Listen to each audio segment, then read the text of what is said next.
अगस्त 1947, अगस्त 1947, 1947 में जब भारत आजाद हुआ तो उसके सामने कई बड़ी चुनौतियां थी। बंटवारे की वजह से 80 लाख शरणार्थी पाकिस्तान से भारत आए थे। कहां से? पाकिस्तान से। जो पाकिस्तान नया राष्ट्र बना था ना, पाकिस्तान, उस पाकिस्तान से भारत आ गए। इन लोगों के लिए रहने का इंतजाम करना, उन्हें रोजगार देना भी जरूरी था। कोई व्यक्ति अगर हमारे पास आया है भारत में शरण लेने के लिए, उसको व्यापार देना भी जरूरी था। रचना कैसे हुई? नया संविधान कैसे बना? नया संविधान,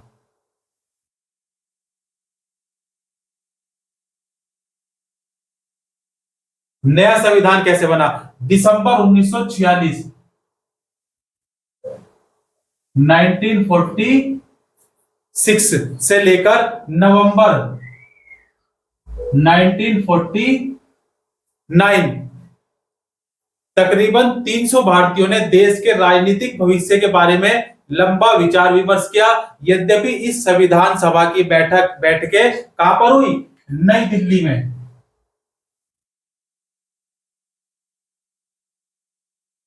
संविधान की बैठकें कहां हुई, कहां आयोजित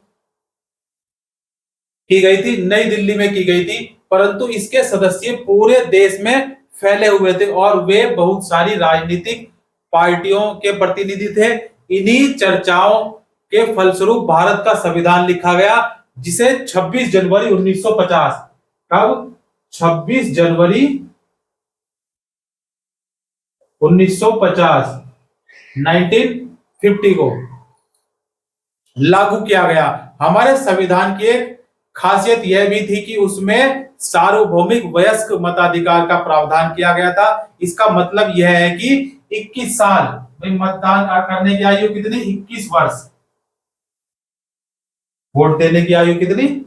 21 वर्ष। 21 साल से ज्यादा अधिक उम्र के सभी भारतीयों को प्रांतीय और राष्ट्रीय चुनाव में वोट देने का क्या था? अधिकार था। यह एक क्रांतिकारी कदम था। इससे पहले कभी भी भारतीयों को खुद अपने नेता चुनने का अधिकार नहीं था।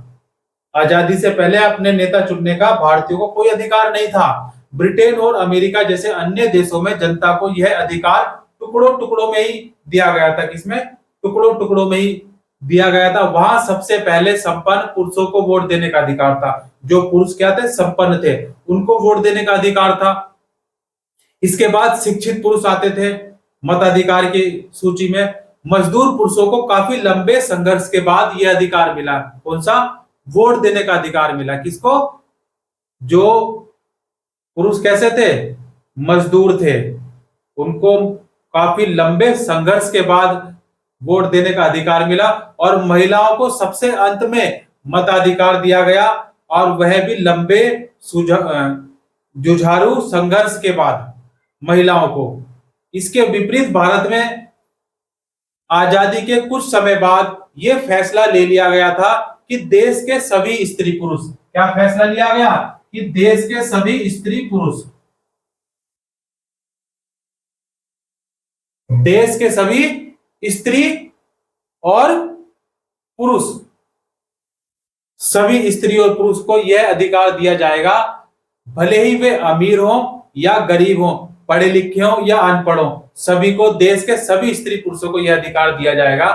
क्या? वोट देने का अधिकार। संविधान की दूसरी विशेषता क्या थी? उनमें तमाम जाति धर्मों, दूसरी विशेषता क्या थी? विशेषता क्या थी? जाति, सभी और सभी धर्म, सभी धर्म के और सभी जाति के किसी भी तरह की पृष्ठभूमि से संबंध रखने वाले सभी नागरिकों को कानून की नजर में समान माना गया। कैसा माना गया? समान माना गया। भारत के कुछ लोग चाहते थे कि भारत की राजनीतिक व्यवस्था हिंदू आदर्श पर आधारित हो और भारत को एक हिंदू देश घोषित किया जाए। क्या किया जाए? हिंदू देश घोषित किया जाए। अपनी बात के समर्थन में उन्होंने पाकिस्तान का उदाहरण दिया, जिसका गठन एक खास समुदाय मुसलमानों के हितों की रक्षा के लिए किया गया था। भारतीय प्रधानमंत्री जवाहरलाल नेहरू, कौन? भारतीय प्रधानमंत्री कौन हुए? जवाहरलाल नेहरू।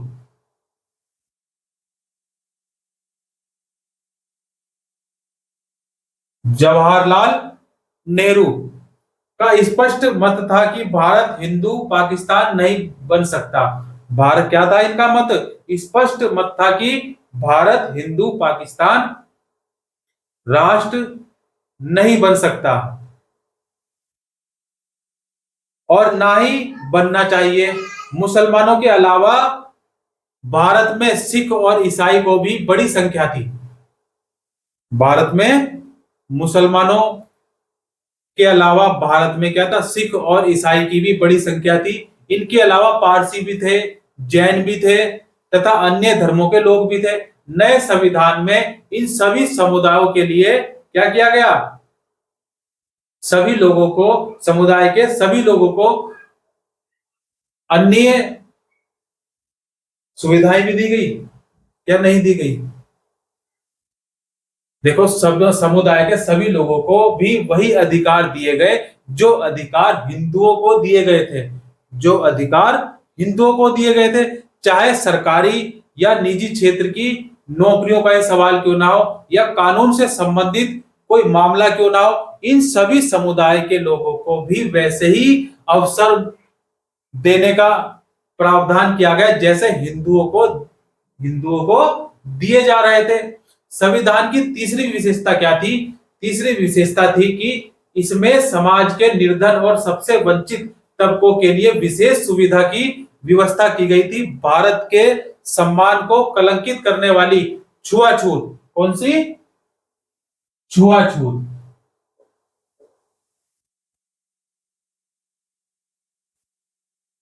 छुआछूत को खत्म कर दिया गया। क्या कर दिया गया? छुआछूत की बीमारी को खत्म कर दिया गया। अब तक हिंदुओं के मंदिरों में केवल ऊंची जाति के लोग ही जाते थे, लेकिन अब उन्हें सभी लोगों के लिए खोल दिया गया। जिन्हें अब तक अछूत माना जाता था, अब वे भी मंदिर में जा सकते थे। एक लंबी बहस के बाद संविधान सभा ने यह भी तय किया कि विधायिका की कुछ सीटें और सरकारी नौकरियों में कुछ हिस्सा निचली जाति के सदस्यों के लिए क्या किया जाए? आरक्षित किया जाए। कुछ लोगों की दलील थी कि अछूत जिन्हें उस समय हरिजन कहा जाता था, अछूतों को उस समय क्या कहा जाता था? उस समय कहा जाता था हरिजन।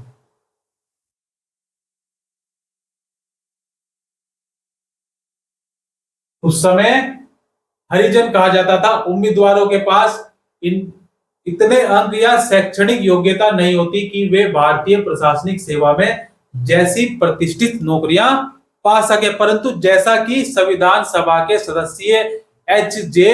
खाड़ेकर ने कहा था, हरिजनों की अक्षमता के लिए उचित जातियां जिम्मेदार हैं। अपने सुविधा संपन्न सहकर्मियों को संबोधित करते हुए खाड़ेकर ने क्या कहा था? हमें हजारों साल तक दबाकर रखा गया। आप लोगों ने हमें अपनी सेवा में लगाए रखा और हमें इस कदर दबाया कि अब ना केवल हमारे मस्तिष्क और शरीर बल्कि हमारा हृदय भी काम नहीं करता और ना ही हम आगे बढ़ पाने में सक्षम हैं। ना ही हम आगे बढ़ पाने में सक्षम है। भूतपूर्व अछूतों के साथ साथ आदिवासियों या अनुसूचित जनजातियों को भी विधायिका और नौकरियों में आरक्षण दिया गया। अनुसूचित जातियों की तरह इन भारतीयों को भी वंचित रखा गया था और उनके साथ भेदभाव किया गया था।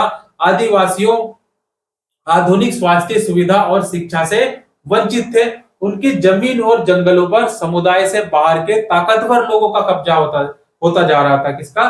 ताकतवर लोगों का कब्जा होता जा रहा था। संविधान में उन्हें जो नए अधिकार मिले, उनका उद्देश्य इस स्थिति में सुधार लाने का था। संविधान सभा के सदस्यों ने केंद्र और राज्य सरकारों की शक्तियों और अधिकारों के बंटवारे पर भी लंबी चर्चा की। कुछ लोगों का मानना था कि केंद्र के हित सबसे महत्वपूर्ण होने चाहिए। उनका कहना था कि यदि केंद्र मजबूत होगा तभी वह पूरे देश की उन्नति के लिए सोचने और योजना बनाने में सक्षम होगा। कई अन्य सदस्यों का मानना था कि राज्यों को ज्यादा स्वायत्तता और आजादी मिलनी चाहिए। मैसूर के एक सदस्य ने कहा था, मैसूर का एक सदस्य था, बड़ा विचित्र सदस्य था मैसूर का।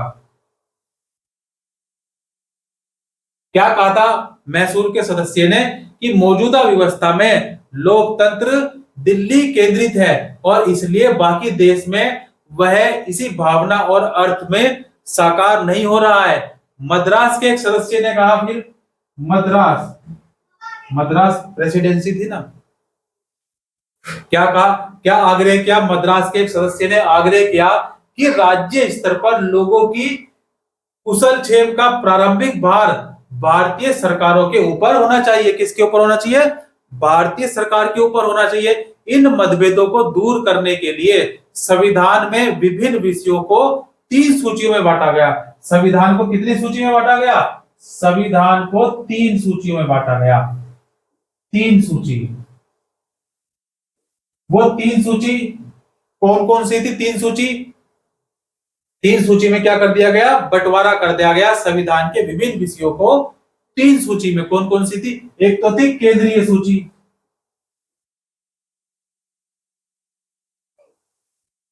केंद्रीय सूची, दूसरी थी राज्य सूची और तीसरी थी समवर्ती सूची। 3 सूचियों में क्या कर दिया? विभाजित कर दिया। केंद्रीय सूची में कराधान या रक्षा और विदेश मामलों आदि को रखा गया। केंद्रीय सूची में क्या रखा गया? कराधान, रक्षा और विदेश मामलों को रखा गया।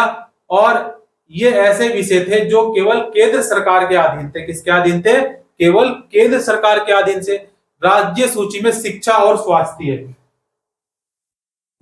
राज्य सूची में शिक्षा, स्वास्थ्य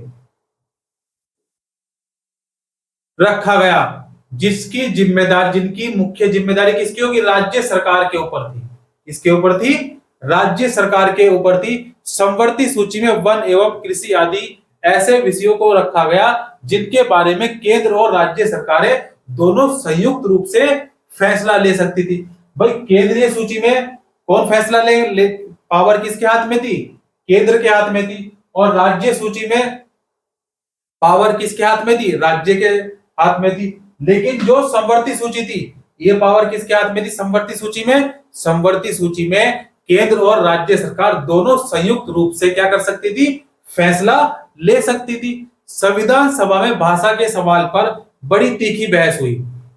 भाषा के आधार पर बड़ी तीखी बहस हुई। बहुत सारे लोगों का मानना था कि अंग्रेजी के साथ साथ हिंदी को भी विदा कर दिया जाए। किसको? नहीं, अंग्रेजों के साथ साथ, थोड़ी माफ कीजिएगा, किसके साथ साथ? अंग्रेजों के साथ साथ अंग्रेजी को भी क्या कर दिया जाए? विदा कर दिया जाना चाहिए। उनका कहना था कि अंग्रेजों की जगह हिंदी को, अंग्रेजों को भी विदा कर दिया। भाई अंग्रेजों को विदा करा तभी तो आजादी मिली, अंग्रेजों को विदा किया तभी तो आजादी मिली। और क्या था कि अंग्रेजों के साथ साथ अंग्रेजी को भी विदा कर देना चाहिए। अंग्रेजों की जगह, अंग्रेजी की जगह हिंदी को अपनाना चाहिए। किसको अपनाना चाहिए? हिंदी को अपनाना चाहिए। अंग्रेजी भाषा की जगह हिंदी भाषा को अपनाना चाहिए। परंतु जो लोग हिंदी नहीं बोलते थे, अब जिसको हिंदी आती है उसके लिए तो वाह वाह हो गई, बल्ले बल्ले हो गई। लेकिन जिसको हिंदी नहीं आती उसका तो टै टै फीस हो गई। तो जो लोग हिंदी नहीं बोलते थे उनकी राय अलग थी। संविधान सभा में बोलते हुए टीटी कृष्णचारी ने दक्षिण के लोगों की ओर से चेतावनी देते हुए कहा था कि उन पर हिंदी थोपी गई है। क्या गई है? हिंदी थोपी गई है। तो वहां के बहुत सारे लोग भारत से अलग हो जाएंगे। इस विवाद से बचने के लिए आखिरकार बीच का रास्ता निकालना पड़ा। भाई अगर किसी बात को नहीं माना जाएगा तो कोई ऐसा रास्ता निकाला जाएगा ना जिससे क्या हो, इधर वालों को भी दिक्कत ना हो और उनको भी दिक्कत ना हो, बीच से कोई रास्ता निकल जाए। संविधान निर्माताओं ने हिंदी को भारत की राजभाषा का दर्जा दिया। क्या दिया? भारत की राजभाषा।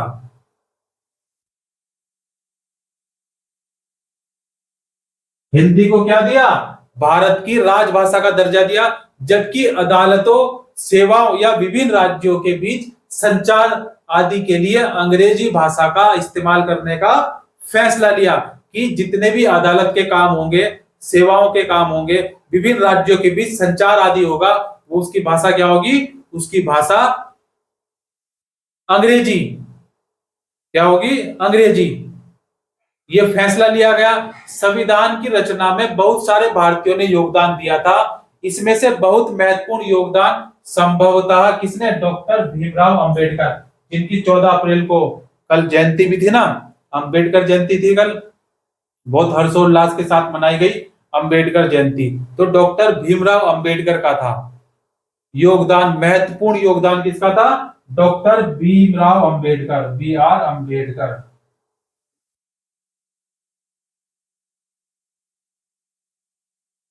डॉक्टर भीमराव अंबेडकर का था, जो संविधान सभा की प्रारूप समिति के भी क्या थे? अध्यक्ष थे। संविधान, अगर क्वेश्चन आएगा क्या आएगा कि संविधान की प्रारूप समिति के अध्यक्ष कौन है, तो क्या ठोक के आएंगे?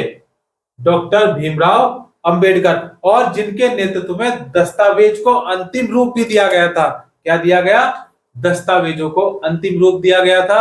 संविधान सभा के सामने अपने आखिरी भाषण में डॉक्टर भीमराव अंबेडकर ने कहा था कि राजनीतिक लोकतंत्र के साथ साथ आर्थिक और सामाजिक लोकतंत्र भी जरूरी है।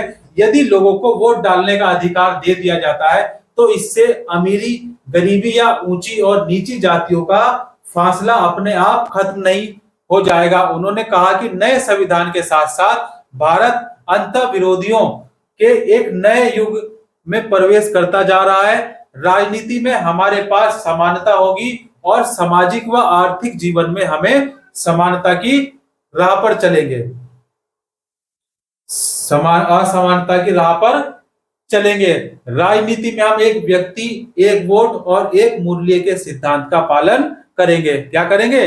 राजनीति में हम एक व्यक्ति, एक वोट, एक व्यक्ति, एक व्यक्ति, एक वोट, एक मूल्य। क्या? एक व्यक्ति, एक वोट और एक मूल्य। क्लियर होगी बात? समझ पाए बच्चे? कोई डाउट? इसके विपरीत देखो, अब इसके विपरीत अपनी सामाजिक एवं आर्थिक संरचनाओं के फलस्वरूप हम सामाजिक और आर्थिक जीवन में एक व्यक्ति, एक मूल्य के सिद्धांत का निषेध करते रहेंगे। क्या करते रहेंगे? निषेध करते रहेंगे। राम राम, जय श्री राम, हर हर महादेव।